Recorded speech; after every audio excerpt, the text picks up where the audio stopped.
पर आगे चल रही है बीजेपी और सिर्फ 15 सीटों का रुझान बाकी है। और इन 15 सीटों के रुझान से अगर ये 15 सीटें भी महाविकास आघाड़ी की तरफ झुक जाती हैं तो आप कह सकते हैं कि बीजेपी यानी महायुति को कोई बहुत ज्यादा नुकसान होगा। एनसीपी शरद पवार ने थोड़ा बेहतर परफॉर्मेंस दिखाया, इस वक्त अब 26 सीटों पर आगे हो गई है।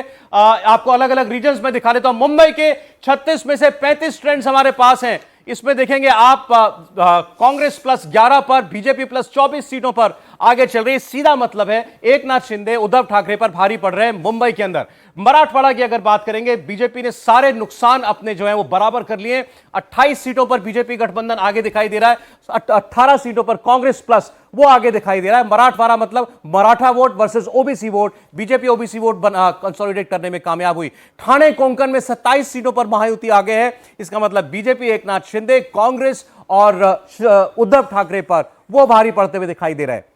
और देखिए झारखंड में ये बदलाव हुआ है। झारखंड में जेएमएम आगे निकल गई है, यानी कि इंडिया गठबंधन आगे निकल गया है और एनडीए 3 सीटों से पीछे हो गया है। एनडीए 33 सीटों पर अभी बढ़त बनाए हुए है। तो वहीं जेएमएम की बात करें, इंडिया गठबंधन की बात करें तो 36 सीटों पर जेएमएम ने बढ़त बना ली है।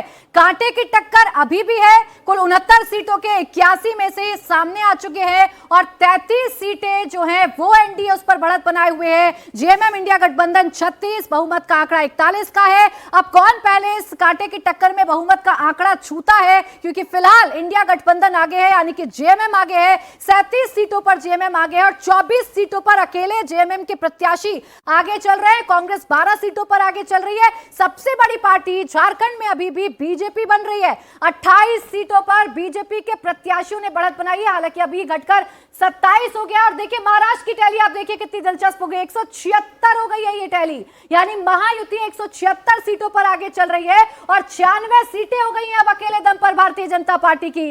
बीजेपी अकेले दम पर 96 सीटों पर आगे चल रही है, 97 सीटों पर आगे चल रही है और इसी के साथ महायुति का आंकड़ा 177 का हो रहा है, यानी कि 177 सीटों पर महायुति के प्रत्याशियों ने 178 हो गया। देखिए तेजी के साथ बढ़ रहा है, 176, 177, 178 का आंकड़ा हो गया है, जबकि महाविकास आघाड़ी अभी शतक और शतक के आसपास ही जूझती हुई नजर आ रही है। जबकि महायुति ने बड़ी आसानी से शुरुआती रुझानों में मैजिकल फिगर को भी छुआ है और उस मैजिकल फिगर पर कायम होते हुए तेजी के साथ आगे बढ़ी। 178 का आंकड़ा अगर महायुति यहां पर क्रॉस कर रही है तो आप कहिए कि सुनामी, आंधी या क्लीन स्वीप है महायुति का। जितने भी मुद्दे चलाने की कोशिश की गई, जितने भी नैरेटिव बनाने की कोशिश की गई, वो सारे नैरेटिव ध्वस्त और 99 सीटों पर बीजेपी आगे चल रही है, शतक के करीब अब बीजेपी भी पहुंच रही है।